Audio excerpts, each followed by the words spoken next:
Nursing education అంగడి సరుకుగా మారిందా? ఒక చోట పర్మిషన్ తీసుకుని మరో చోట నిర్వహణ చేస్తున్నారా?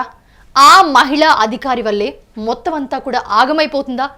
కంప్లైంట్ చేసినా కూడా పట్టించుకోలేని పరిస్థితి ఎదురవుతుందా? అసలు నర్సింగ్ ఎడ్యుకేషన్లో ఏం జరుగుతోంది?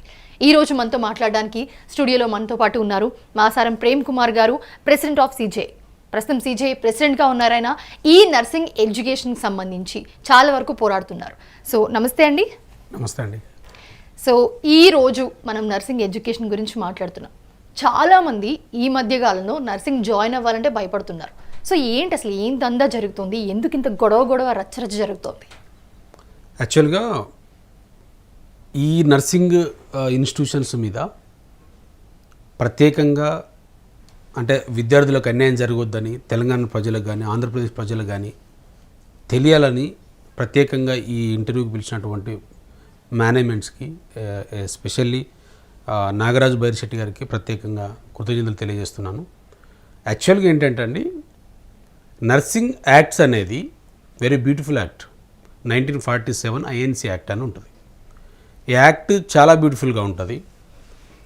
దీంట్లో ఏంటంటే చట్టాలు చాలా అద్భుతంగా ఉంటాయి. ఇండియన్ నర్సింగ్ కౌన్సిల్ యాక్ట్ కానీ లేకపోతే తెలంగాణ నర్సింగ్ కౌన్సిల్ యాక్ట్ కానీ మీరు ఏ నామ్స్ అన్న తీసుకోండి, చాలా అందమైన యాక్ట్ ఉంటాయి. ఎందుకంటే పార్లమెంట్ చేత యాక్ట్ చేయబడుతుంది. ఏదైనా కూడా ఒక సిస్టమ్ బాగుండాలని.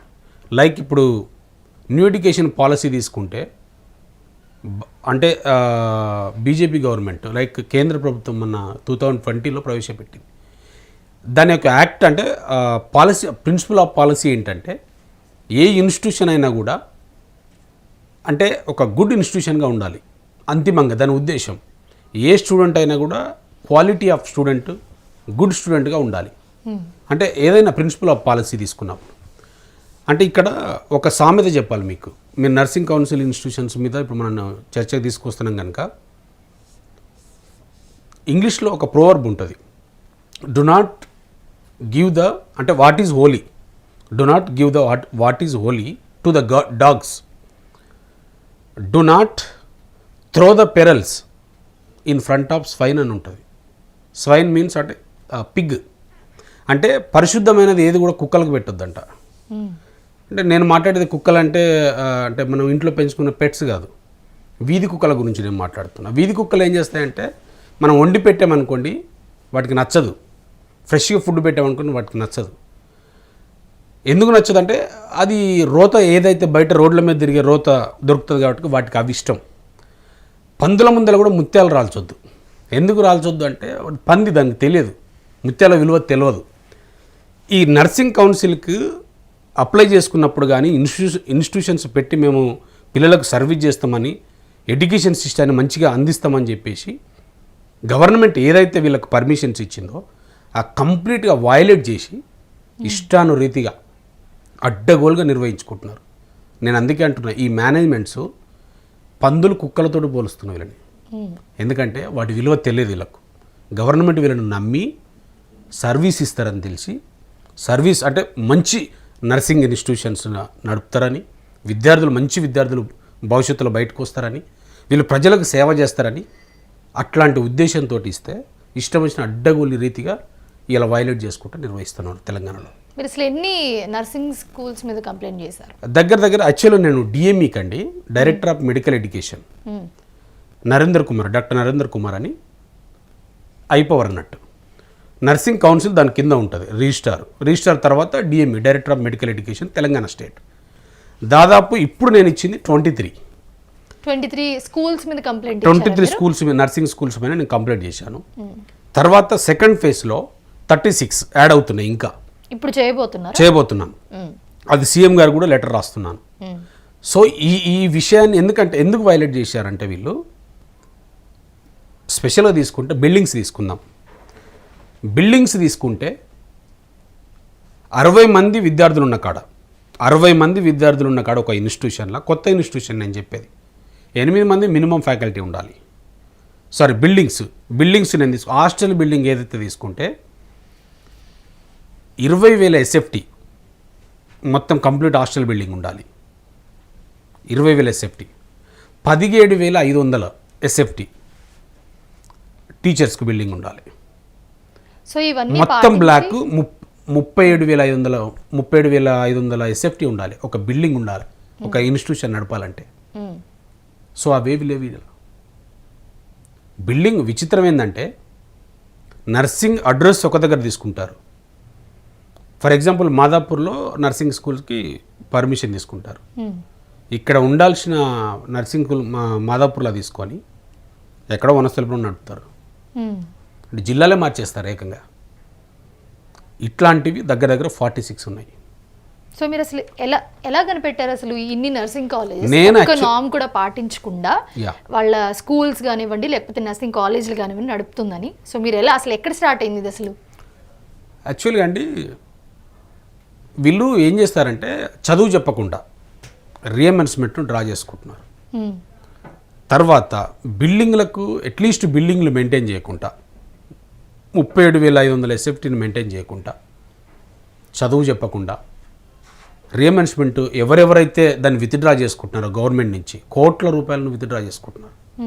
సో వీటన్నిటిని నేను హోంవర్క్ చేశాను. నేను పర్సనల్గా కూడా మా టీం హోంవర్క్ చేసింది. మా టీం హోంవర్క్ చేసినప్పుడు అంబర్పేటలో నర్సింగ్ స్కూల్స్ ఉన్నాయి. తర్వాత మల్కాజ్గిరిలో మేడ్చల్ డిస్ట్రిక్ట్ మల్కాజ్గిరిలో నర్సింగ్ స్కూల్స్ ఉన్నాయి. వనస్థలిపురంలో నర్సింగ్ స్కూల్స్ ఉన్నాయి. ఒక దగ్గర అడ్రస్ తీసుకొని ఇంకొక దగ్గర మీరు నమ్మరండి ఒకటే బిల్డింగ్లో 8 నర్సింగ్ స్కూల్స్ రన్ చేస్తారు.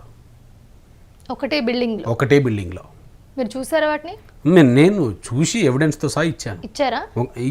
వాళ్ళని క్వశ్చన్ చేయలేదు మరి మీరు? సిజేఎస్ ప్రెసిడెంట్గా ఉన్నారు, వెళ్ళి మాట్లాడడం క్వశ్చన్ చేయడం అంటే direct that is my right, that is not my right. ఎందుకంటే కంప్లైంట్ చేయగలుగుతా, కొట్లాడగలుగుతా, ఎంక్వైరీ చేయాల్సింది అధికారులు, దాని మీద యాక్షన్ తీసుకోవాల్సింది ప్రభుత్వం. నా పని వరకు కంప్లైంట్ నేను ఇచ్చి కూడా ఒక 1 వీక్ అయిందండి.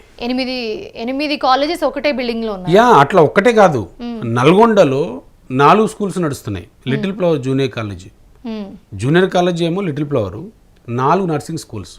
యాజ్ పర్ నామ్స్ ఏంది 4 బిల్డింగ్స్ ఉండాలి. వీళ్ళందరూ కలిసి దందా ఏర్పడి మాఫియా సిండికేట్ ఏర్పడి ఒకటే బిల్డింగ్లో 4 పెడతారు. ప్రభుత్వాన్ని మోసం చేస్తారు, డైరెక్టర్ ఆఫ్ మెడికల్ ఎడ్యుకేషన్ మోసం చేస్తారు. ఇది ఎంత అన్యాయం అండి. ఇది సొసైటీకి తీవ్ర నష్టం కదా, ప్రభుత్వానికి తీవ్ర నష్టం కదా. చాలా పెద్ద మిస్టేక్ ఇది. ఇప్పుడు మల్కాజ్గిరిలో దాదాపు మీరు ఐ థింక్ మొయినాబాద్లో దాదాపు 8 నుంచి 15 స్కూల్స్ నడుస్తున్నాయి. అంటే 15 బిల్డింగ్లు ఉండాలి. అంటే ఒకటి వెబ్సైట్లు అధికారికంగా వాళ్ళు పెట్టిన వెబ్సైటే, ఓకేనా. మేము ఇన్డెప్త్ అక్కడ ఉన్నటువంటి లైక్ మనకు తెలిసిన యాజమాన్యాలు కానీ అక్కడ ఉన్నటువంటి వాళ్ళు మిత్రులందరూ వాళ్ళ ద్వారా రిపోర్ట్ తెప్పించుకున్నాం. అంటే కొంతమంది జెన్యున్గా నడుపుతున్నారండి. దాదాపు 50% జెన్యున్గా నడిపే వాళ్ళు ఉన్నారు, చాలామంది ఉన్నారు. ఆ జెన్యున్గా నడిపే వాళ్ళకి వీళ్ళని చూస్తే జలసి. అంటే మనం ఇంత కష్టపడుతున్నాము, ఇంత ఎడ్యుకేషన్ ఇస్తున్నాము, వాడు చాలా అంటే ఫ్రీగా వాడు విత్డ్రా చేసుకుంటున్నాడు కదా గవర్నమెంట్ నుంచి కోట్ల రూపాయల రియంబర్స్మెంట్. మనం ఇంత జెన్యున్గా ఎడ్యుకేషన్ ఇస్తే కూడా మనకు అంటే వీడు ఎందుకంటే వీడు ఫ్యాకల్టీని పెడతాడు, జెన్యున్గా నడిపెట్టాడు. బిల్డింగ్స్ పర్ఫెక్ట్గా ఉంటాయి, స్టూడెంట్స్కి మంచి క్లినికల్ సైడ్ పంపిస్తాడు, అన్నీ పర్ఫెక్ట్ ఉంటాయి. వీడికి మిగలదు, ఇంకేం మిగలదు. వాడు జెన్యున్గా కష్టపడుతుంది కాబట్టి వాడికి మా అంటే ఒక 20% 30% మిగులుతుంది అన్ని వాంగ్. ఎవడైతే వైలేట్ చేస్తున్నాడో వాడికి 100% మిగులుతుంది. ఇదండి. సో ఇప్పుడు అసలు only nursing schools nursing colleges మీదనేనా లేకపోతే అసలు మీ జర్నీ మిగతా సంస్థల మీద కూడా ఉంటుందా? యాక్చువల్లీ ఇంతకుముందుకు నేను ఇంజనీరింగ్ కాలేజెస్ మీద ఇచ్చాను, తర్వాత MBA MCA కాలేజీల మీద ఇచ్చాను, తర్వాత స్కూల్స్ల మీద ఇచ్చాను, హాస్పిటల్స్ మీద కంప్లైంట్ చేశాము. ఇవన్నీ కంప్లైంట్ చేశాము, కొట్లాడాము, దీని మీద అచీవ్మెంట్ సాధించాము, నా గుడ్ రిజల్ట్స్ అనేక వాటిపైన పెనాల్టీలు వేయించాము. So at the same time nursing schools కూడా చాలా ప్రమాదకరంగా మారుతున్నాయని చెప్పేసి DMEకి పెద్ద ఎత్తున కంప్లైంట్ చేశాము. సో వీటిపైన ఫైట్ ఆగదు, ఎవరిని వదిలిపెట్టాం. ఇలా పెద్ద పెద్ద తిమింగలాలు ఉన్నాయి. వీళ్ళు లైక్ అనుకుంటున్నారు కదా కాంగ్రెస్ గవర్నమెంట్లో ఒక మినిస్టర్ వీళ్ళకి అండగా ఉండు, ఆ మినిస్టర్ భాగవతాలు కూడా బయట పెడతాం. ఎవడు వాళ్ళు అనుకుంటున్నారు మాకు అంటే 100 కోట్లు ఉన్నాయి కదా వీడు ఏం చేస్తాడని అనుకుంటున్నారు. మొత్తం భాగవతాన్ని మొత్తం తీసుకొచ్చాం. ఎక్కడి నుంచి వస్తాయండి మీకు ఎవిడెన్స్ అసలు? అదే నేను ఏమంటున్నాను అంటే పని చేయాలని ఒక తపన ఉండాలి. ఇప్పుడు నీట్ ఎగ్జామ్ రాసే పిల్లోడికి క్వశ్చన్ ఎక్కడి నుంచి ఇస్తారో తెలియదు, కానీ వాడు చదవాల్సింది మొత్తం చదువుతాడు. క్వశ్చన్ ఇచ్చినప్పుడు తెలుస్తుంది అసలు అంటే ఇప్పుడు చిన్న చిన్నవి అయితే మనకి ఎవరినన్నా అడుగో, లేకపోతే మనం వెబ్సైట్లో చూసే మీరు అన్నట్టు ఇందాక, లేకపోతే ఎవరినన్నా అక్కడ పనిచేసే వాళ్ళను యాజమాన్యాన్ని పట్టుకోవచ్చు. బట్ ఎవిడెన్స్ తీసుకురావడం అది చాలా కష్టమైన పని. యాక్చువల్లీ ఇప్పుడు ఆ క్వశ్చన్ నన్నేసారు కదా, నేను మిమ్మల్ని వేస్తాను. జర్నలిజానికి ఈ లక్షణం ఉంటుంది, ఎవడు చెప్పకున్నా దాన్ని కలెక్ట్ చేసుకుంటారు. యాక్చువల్గా నాకన్నా ఎక్కువ మీకే బాగా తెలియాలి. అవును అవును, జర్నలిజానికి ఈ పవర్ ఎక్కువ ఉంటుంది. అంటే నెట్వర్క్ అట్లా ఉంటుంది, ఎక్కడి నుంచి వస్తాయి ఏందనేది తెలియదు. జర్నలిజం యొక్క రీసెర్చ్ అది. సో నేను కూడా నా రీసెర్చ్లో అదే. ఎన్ని రోజులు చేస్తారు మీరు ఇట్లా? అంటే ఇప్పుడు ఒక కాలేజ్ అనుకున్నారు, లేకపోతే ఈ లిస్ట్లో ఇన్ని కాలేజెస్ ఉన్నాయి. సో ఎన్ని రోజులు మీరు దాని మీద వర్క్ చేస్తారు? దాని నుంచి ఎవిడెన్స్లు తీసుకురావడానికి కానీ, లేకపోతే ఎవరితో మాట్లాడడానికి కానీ. సో ఈ ఎవిడెన్స్లన్నీ తీసుకుని ఎవరి దగ్గరికి వెళ్తారు?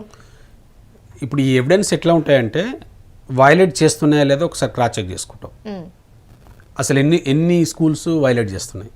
ఇప్పుడు ఫర్ ఎగ్జాంపుల్, ఇప్పుడు ఇప్పుడు నేను ఏదైతే ఈ స్కూల్స్ పెట్టానో ఇవి ఎట్లా వైలేట్ చేసినాయని మాకు ఎట్లా తెలిసిందంటే, అసోసియేషన్లో ఉన్నటువంటి, అంటే నర్సింగ్ కాలేజ్ మేనేజ్మెంట్స్లో ఉన్నటువంటి కొంతమంది మిత్రులు ఉన్నారు నాకు. అది మీ ఇప్పటి దగ్గర చెప్పినట్టు జెన్యూన్ వాళ్ళు. సో ఫ్యాకల్టీ పరంగా చూసుకుంటే ఎక్కడో సందర్భంలో అధ్యాపకుల కొరత ఎట్లా ఉంది, ఎట్లా వైలేట్ చేస్తున్నారు దాన్ని ఏదో డిస్కషన్ వచ్చింది. డిస్కషన్ వచ్చినప్పుడు 180 మంది ఉండాల్సిన కాడ ఫ్యాకల్టీ మినిమం 18 మంది ఉండాలి. మినిమం 18 మంది ఫ్యాకల్టీ ఉండాలి. 180 మంది స్టూడెంట్స్. ఎస్, 180 మంది స్టూడెంట్స్. అంటే లైక్ ఒక సెక్షన్కి 60 మంది అనుకుంటే, ఫస్ట్ ఇయర్కి 60 మంది, సెకండ్ ఇయర్ కాలేజ్ అంతా కలిపిన అంతమంది ఉంటారు కదండి. మొత్తం 180 అనుకుంటే 180కి 18 మెంబర్స్ ఉండాలి అధ్యాపకులు.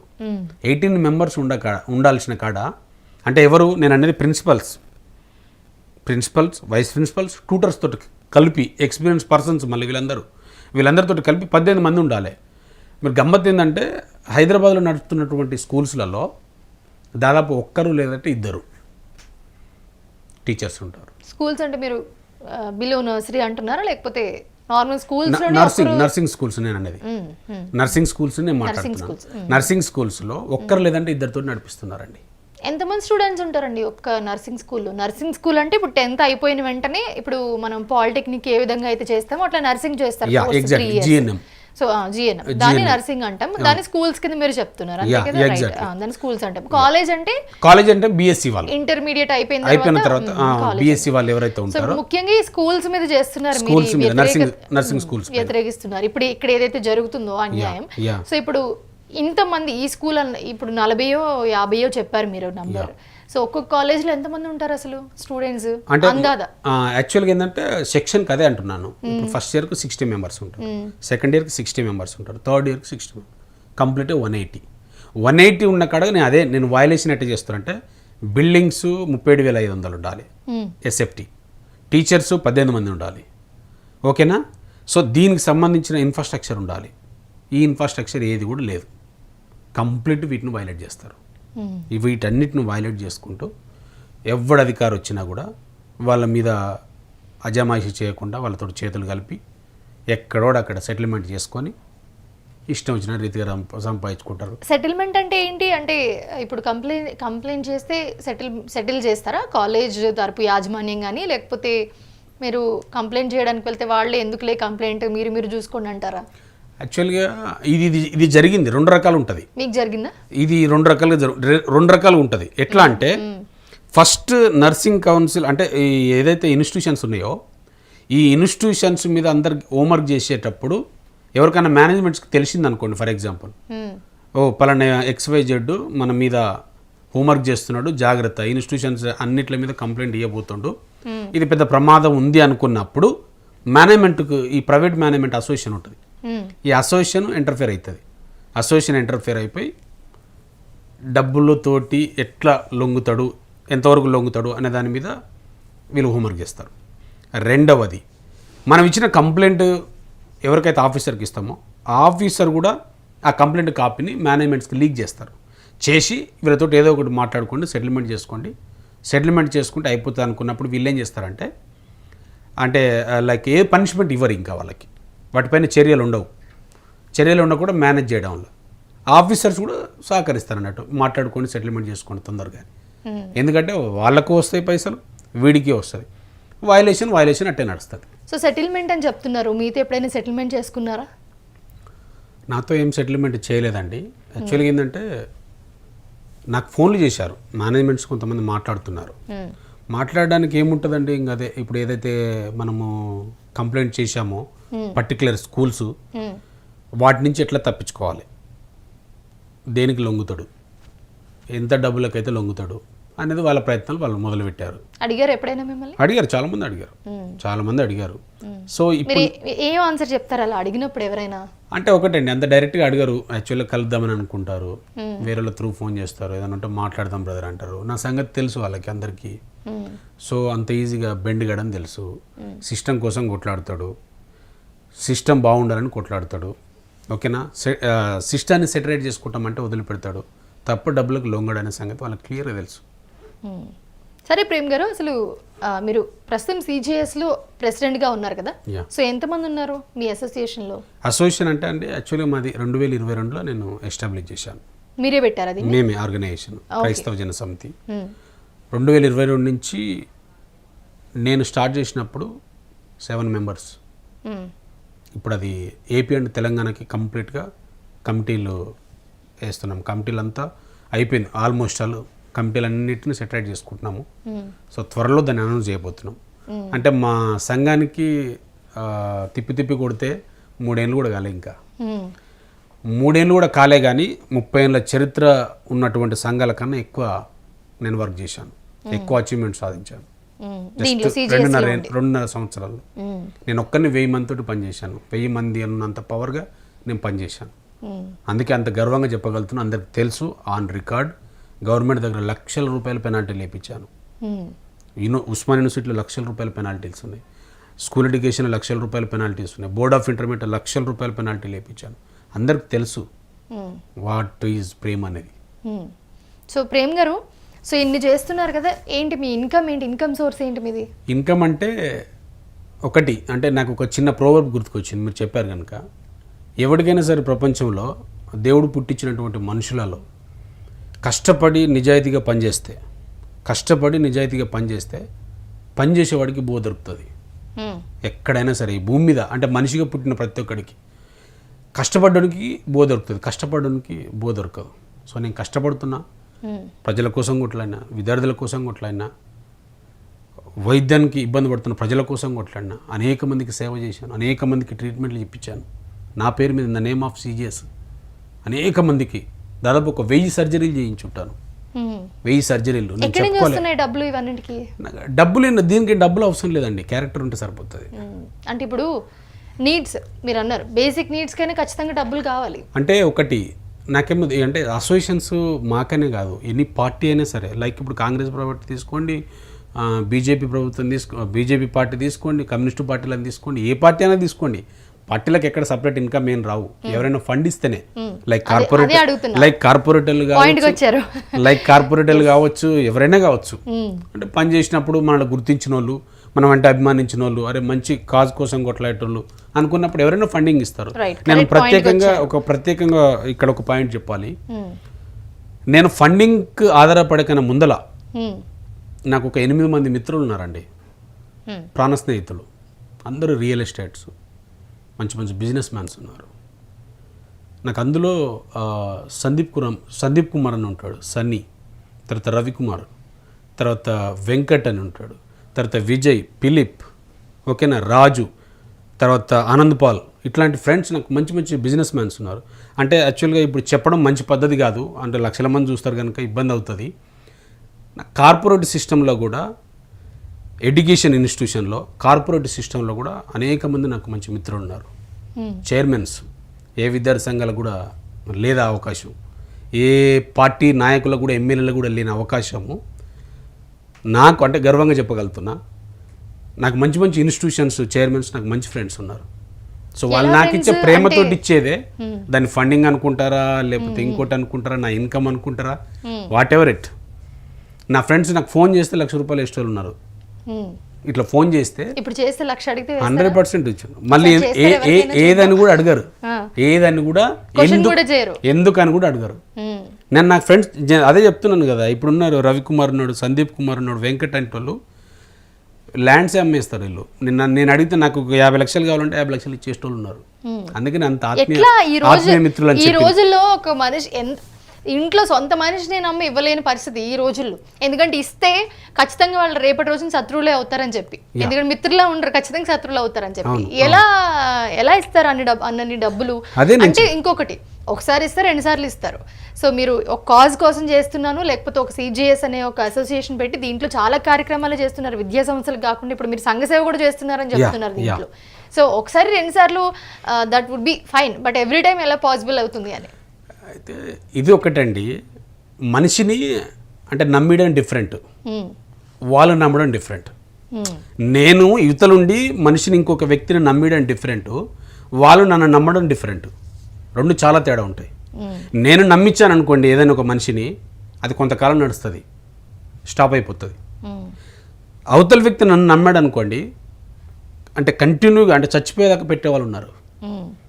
మీరు చూసుకోండి, ఆశ్రమాలలో ఉన్నటువంటి గురూజీలను తీసుకోండి, చాలామందిని, పొలిటికల్ లీడర్స్ని తీసుకోండి, నిజాయితీ పరులు ఉన్నారు, కమ్యూనిస్ట్ పార్టీలో ఉన్నటువంటి నిజాయితీ పరులు ఉన్నారు. వాళ్ళు జీవితాంతం సాక్రిఫై చేసి ఉన్నారు, వాళ్ళ జీవితాన్ని సాక్రిఫై చేశారు. లైక్ మీకు ఒక సందర్భం చెప్తాను. సాఫ్ట్వేర్ ఎంప్లాయ్ చందు అని ఉంటాడు మా ఫ్రెండ్.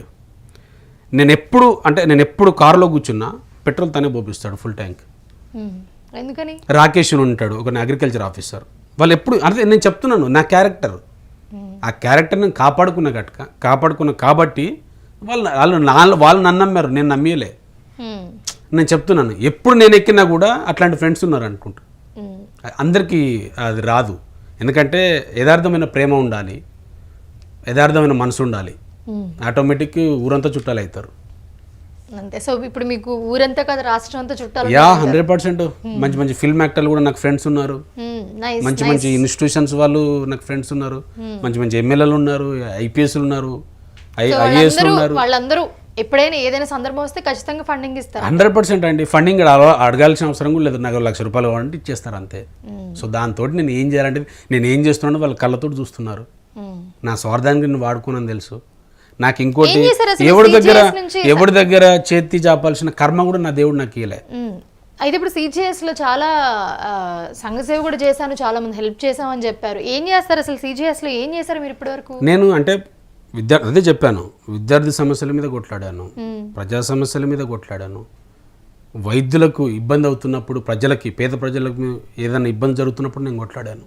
సో వీళ్ళందరి కోసం నేను పాటుపడ్డాను, నేను కష్టపడ్డాను, వాళ్ళకి కావాల్సిన సహాయాన్ని నేను ఇచ్చాను. ఇప్పుడు సపోజ్ మా ఊరు సైడ్ ఎవరైనా హాస్పిటల్ సైడ్ వచ్చారనుకోండి, ఉస్మానియా గాంధీ హాస్పిటల్లో చాలా కష్టం అంటే చేయటం.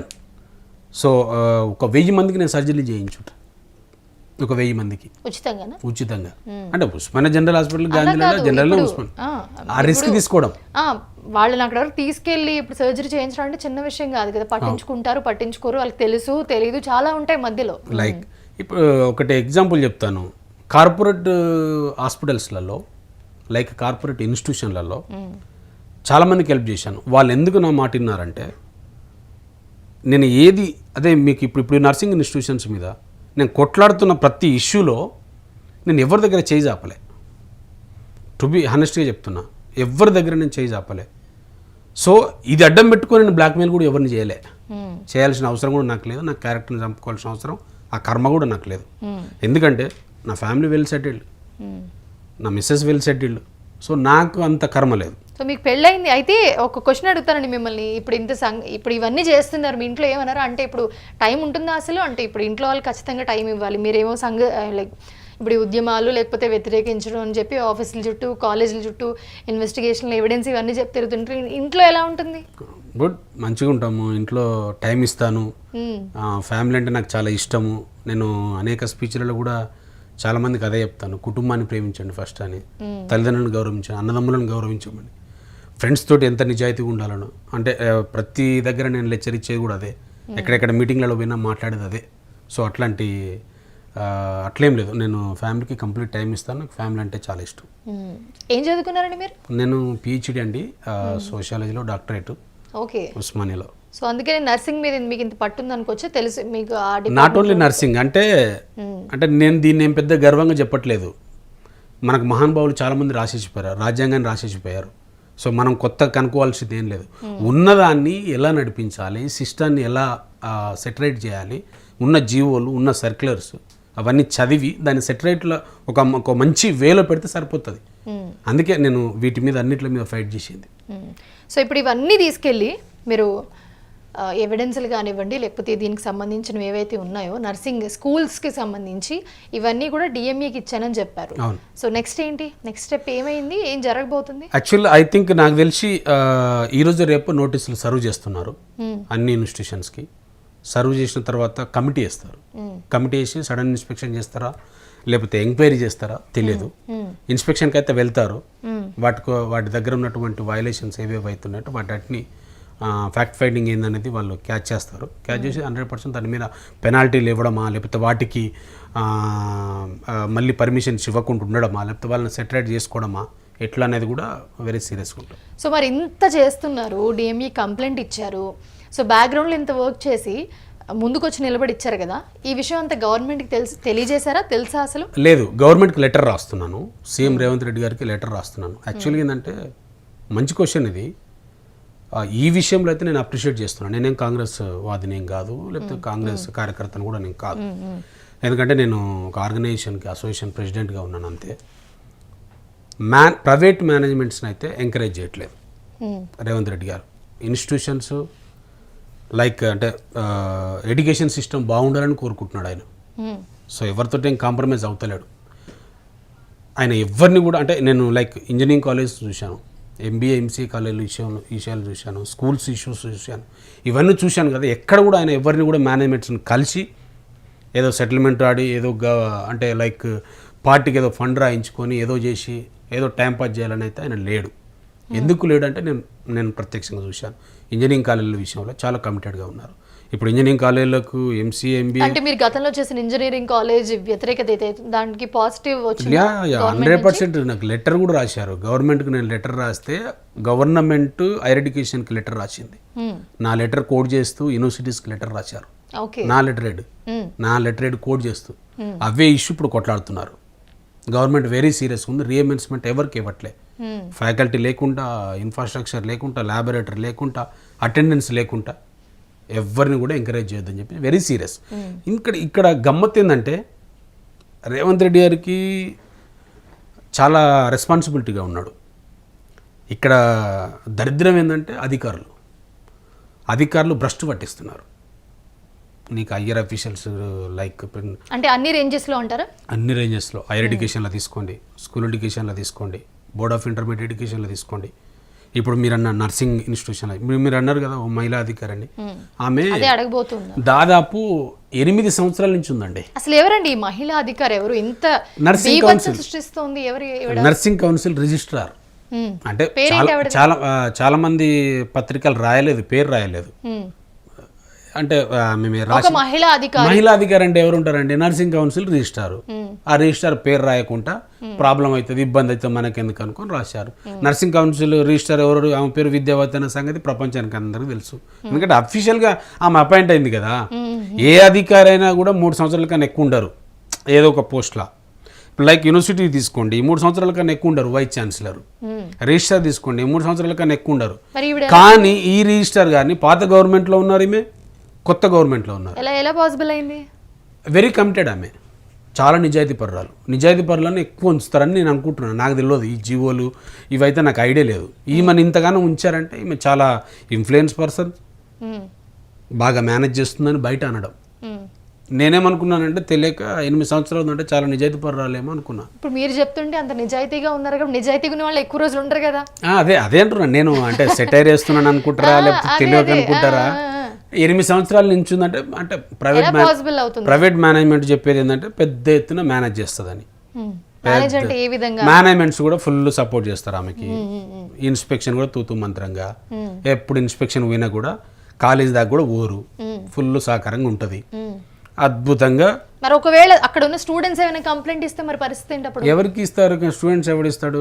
అసలు స్టూడెంట్స్ వస్తే కదా. ఇప్పుడు ఎవరికైనా కంప్లైంట్ ఇవ్వాలి అని కూడా లేదు కదండి. ఇప్పుడు సోషల్ మీడియా ఉంది, చేతిలో ఫోన్ ఉంటుంది.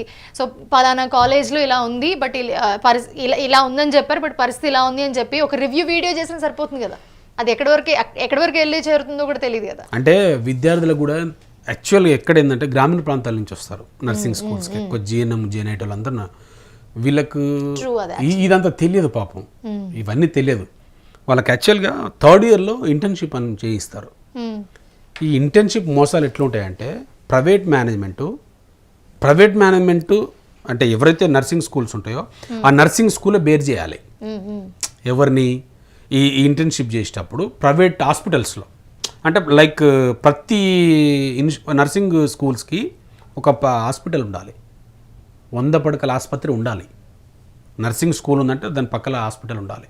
అంటే దాన్ని పేరెంటెడ్ హాస్పిటల్ అంటారు. పేరెంటెడ్ హాస్పిటల్ లేకుండా అంటే వీళ్ళు ట్రైన్ చేసుకోవడానికా, చదువుకునే టైం ఎగ్జాక్ట్లీ ట్రైన్ చేసుకోవడానికి. వీళ్ళు ఎవరు ట్రైన్ చేయరు కూడా. మరి ఎక్కడికి వెళ్తారు వాళ్ళను థర్డ్ ఇయర్లో ఏదైనా కార్పొరేట్ హాస్పిటల్లో ఇంటర్న్షిప్ చేయిస్తూ క్లినికల్ సైడ్ పంపించి ఒక్కొక్క క్యాండిడేట్ మీద 7,000 రూపాయలు తింటారండి. అంటే వీళ్ళే తిరిగి ఇవ్వాలి. ఇంకా మేనేజ్మెంట్ కూడా వసూలు చేస్తారు. ఓకే, హాస్పిటల్ యాక్చువల్గా ఫ్రీగా చేయించాలి, వీళ్ళు భరించాలి దాని అంతా. విద్యార్థుల దగ్గర డబ్బులు వసూలు చేస్తారు. తర్వాత ప్రైవేట్ హాస్పిటల్ రోడ్డు వాడెందుకు వీళ్ళను క్లినికల్ సైడ్ అంటే లైక్ ప్రాక్టికల్స్కి ఎందుకు వాడు ఎంకరేజ్ చేస్తాడంటే వాడికి 7,000 ఇచ్చేస్తారు ఒక క్యాండిడేట్కి హాస్పిటల్లో క్లినికల్కు ప్రాక్టీస్ చేయించినందుకు. వాడికి ఏంది యాక్చువల్గా నర్సింగ్ వాళ్ళను అయిపోయిన వాళ్ళని పెట్టుకుంటే వాడికి 15,000 20,000 ఇవ్వాలి నర్సింగ్ వాళ్ళను. అదే స్టూడెంట్స్ తోటి చేయించుకుంటాడు 7,000 అయిపోతుంది. ఈ దందా నడుస్తుంది హైదరాబాద్లో. మేనేజ్మెంటు స్టూడెంట్ దగ్గర వసూలు చేస్తారు. స్టూడెంట్ పంపించినందుకు ఇచ్చే పొజిషన్లో ఉండరు కదండి. మీరు అన్నట్టు ఇప్పుడు గ్రామాల్లో చాలా మంది వస్తారు, వాళ్ళు చాలా విద్యార్థులు మనం చూస్తూ ఉంటాం. అందరూ ఇంజనీరింగ్ ఇవి చేయరు, చాలా మంది నర్సింగ్ కూడా చేస్తారు, ముఖ్యంగా ఆడపిల్లలు. సో వీళ్ళు ఇచ్చుకోలేని సిచ్యువేషన్లో కూడా ఉంటారు. అందుకని కొన్ని గవర్నమెంట్ కాలేజీలో కూడా జాయిన్ అవుతారు. సీట్ దొరకపోయినా ఒకవేళ దానికోసమే ట్రై చేస్తూ ఉంటారు. సరే, దొరకని వాళ్ళు దీంట్లో జాయిన్ అవుతారు. జాయిన్ అయినా కూడా దీంట్లో ఈ విధంగా దోచుకుంటూ ఉంటే మరి ఇంకా వాళ్ళు ఎక్కడికి. అదే చెప్తున్నాను కదా, పాపం వాళ్ళకి తెలియకుండా వాళ్ళ కాడ ఎంత దొరికితే అంత లాగేస్తారు. ఒక్కొక్క నర్సింగ్ స్కూల్ విద్యార్థికి 52,000 వస్తుంది స్కాలర్షిప్ ప్రభుత్వం నుంచి. 52,000 కాకుండా మేనేజ్మెంట్ సరే 52,000 తీసుకున్నప్పుడు ఫ్యాకల్టీ ఉందంటే ఫ్యాకల్టీ ఉండదు, బిల్డింగ్స్ ఉన్నాయంటే బిల్డింగ్స్ ఉండవు, ఇన్ఫ్రాస్ట్రక్చర్ ఉందంటే ఇన్ఫ్రాస్ట్రక్చర్ ఉండదు. పేరెంట్ హాస్పిటల్స్ తోటి ప్రాక్టీస్ చేయించి అంటే ఉత్తమమైన విద్యార్థులు ఏమైనా తయారు చేస్తుంటే అది ఉండదు. ఇవన్నీ ఎగ్జామ్షన్ అండి. వీటన్నిటిని వైలేట్ చేస్తూ ఫర్ క్యాండిడేట్ మీద 52,000 రూపాయల స్కాలర్షిప్ తీసుకుంటూ హాస్పిటల్ నుంచి కూడా మళ్ళీ ఫర్ క్యాండిడేట్ మీద 7,000 రూపాయలు తీసుకుంటారు. అది దందనే, ఇది దందనే. సో ఫైనల్గా ఏం చెప్తారు మీరు? ఏం చేయబోతున్నారు? ఏం జరుగుతుంది? నర్సింగ్ కాలేజీలకు సంబంధించి కంప్లైంట్ ఇచ్చారు. సో కంప్లైంట్కి సంబంధించి ఇప్పుడు నోటీసులు వస్తాయి అంటున్నారు. తర్వాత స్టెప్ ఎలా ఉండబోతుంది? తర్వాత స్టెప్స్ అండి, ఒకటి అండి, ఇప్పుడున్న director of medical education doctor Narender గారు, వెరీ హానెస్టీ, ఆయనకు అంటే చాలా క్రెడిబుల్ ఉన్న పర్సన్. మేము నమ్మకంతో ఆయనకి ఇచ్చాము, ఆయన మీద నమ్మకంతో ఇచ్చాము. We trust in DME. వాళ్ళు ఎంత నమ్మకంతో ఇస్తే అంత మంచిగా వాళ్ళు చర్యలు తీసుకుంటే. ఇప్పుడు ప్రేమ్ కుమార్ ఆయన చర్యలు తీసుకోలేదనుకోండి, ప్రేమ్ కుమార్కి వచ్చే నష్టం ఏం లేదు. Got it? ప్రేమ్ కుమార్కి వచ్చే నష్టం ఏమీ లేదు. నాకేం వస్తుంది? నాకేం ఇబ్బంది చెప్పండి? డిఎంఈ కనుక చర్యలు తీసుకొని ఇన్స్టిట్యూషన్ సెటరైట్ చేస్తే ప్రభుత్వానికి మంచి పేరు వస్తుంది, డైరెక్టర్ ఆఫ్ మెడికల్ ఎడ్యుకేషన్కి మంచి పేరు వస్తుంది, నర్సింగ్ కౌన్సిల్ మీద మంచి పేరు వస్తుంది. వీటన్నిటిపైన అంటే ప్రజలకి విద్యార్థులకి ఒక నమ్మకం వస్తుంది. అప్పుడు గుడ్ సొసైటీ తయారవుతుంది. సో ఇదంతా లేనప్పుడు ఏముంటుంది? ఆటోమేటిక్గా ఇది ఇట్లే ఉన్నప్పుడు అని ఇంత బరి తెగించరా అని మీరు ఒక పాయింట్ అనుకున్నాను ఇంతకుముందుకు. మనకు స్వాతంత్రం రావడానికి కోసము బ్రిటిష్ వాళ్ళని నిలగొట్టాము. ఎందుకంటే బ్రిటిష్ వాడు ఇండియాను దోసుకుంటుండు, బ్రిటిష్ వాడు ఇండియాను నాశనం పట్టిస్తున్నాడు, వనరులన్నీ దోసుకుంటుందని చెప్పేసి వాడిని నిలగొట్టాము. సో మొత్తం మీద మనకు స్వాతంత్రం వచ్చింది, వెరీ హ్యాపీ. కానీ ఇండియాలో అంటే ఇప్పుడు లైక్ ఇండియా మొత్తం మాట్లాడుకోవట్లేదు కాబట్టి ఓన్లీ తెలంగాణ గురించి మాట్లాడుకుందాం. తెలంగాణలో అధికారుల రూపంలో పీల్చి పిప్పి చేస్తున్నారు, డబ్బులకు ఆశపడి లంచాలు తిని అడ్డగులుగా బాధ్యతారహితంగా చేస్తున్నారు కదా. ఈ యొక్క అంటే ఈ సొసైటీని పాడు చేస్తున్నటువంటి నర్సింగ్ ఇన్స్టిట్యూషన్స్ ఇప్పుడు మనం అనుకున్నాం కదా, ఈ వైలేట్ చేస్తున్నటువంటి మేనేజ్మెంట్స్ అంతా వీళ్ళు కూడా బ్రిటిష్ వాళ్ళే. ఇండియన్ బ్రిటిషర్స్ అంటారు వీళ్ళు. ఇండియన్ బ్రిటిషర్స్ కూడా ఎల్లగొట్టాలి. ఎల్లగొట్టడానికి అనేక మంది ఉద్యమకారులు లేవాలి, అనేక మంది విద్యార్థి సంఘాలు బయటికి రావాలి, పార్టీలు దీని మీద మాట్లాడాలి. అధికారులు ఎట్ ద సేమ్ టైం అధికారులు అయితే నాశనం పట్టిస్తున్నారండి. సిస్టాన్ని మొత్తం నాశనం చేసేది, ప్రభుత్వాన్ని నాశనం చేసేది మాత్రం అధికారులే. నేను ఒకటే మీరు నమ్ముతాను, ఒక్క జ్యుడిషియల్ సిస్టాన్ని తప్ప మన సిస్టంలో దేన్ని నమ్మే పరిస్థితి లేదు. ఎందుకంటే అధికారులు అంటే ఎంత గౌరవం ఉండాలి, ఎంత బాధ్యతాయుతంగా ఉండాలి. ఎవ్వడికి బాధ్యత లేదండి. అందుకే ఇలా ఇంత నీరుగా వస్తుంది, ఇంత వైలేట్ చేస్తున్నారు. ఒక్కొక్క బిల్డింగ్లో 8 నర్సింగ్ స్కూల్స్ నడుస్తుంటే మీకు అధికారులు మానిటరింగ్ చేయాల్సిన అధికారులు ఎక్కడ పోయారు? ఎంత డబ్బులకు అమ్ముడు పోయారు? నిజం చెప్పండి. మీ గుండె మీద చేసుకోండి, మీ పిల్లల మీద ఒట్టేసి చెప్పండి, నిజంగా డబ్బులు తీసుకోలేదని చెప్పండి. మేనేజ్మెంట్ అడ్డగోలుగా నడిపిస్తున్నారు. కోట్ల రూపాయలను ప్రభుత్వం సొమ్మును కాజేస్తున్నారు. వీళ్ళు పెద్ద క్రిమినల్స్. వీళ్ళ మీద కేసులు పెట్టాలి, వీళ్ళకు నోటిఫికేషన్ ఇవ్వద్దు. డిఎంఈ గారికి నేను స్పెషల్ రిక్వెస్ట్, ఈ నర్సింగ్ కౌన్సిల్ నేను ఏవైతే 36 ఇన్స్టిట్యూషన్స్ పెట్టానో, ఫస్ట్ ఫేజ్లో 21 పెట్టాను. ఆ 21 స్కూల్స్కి నోటిఫికేషన్ ఇవ్వద్దని నేను కోరుకుంటున్నా. తెలంగాణ ప్రజలందరూ దీన్ని గమనించాలి.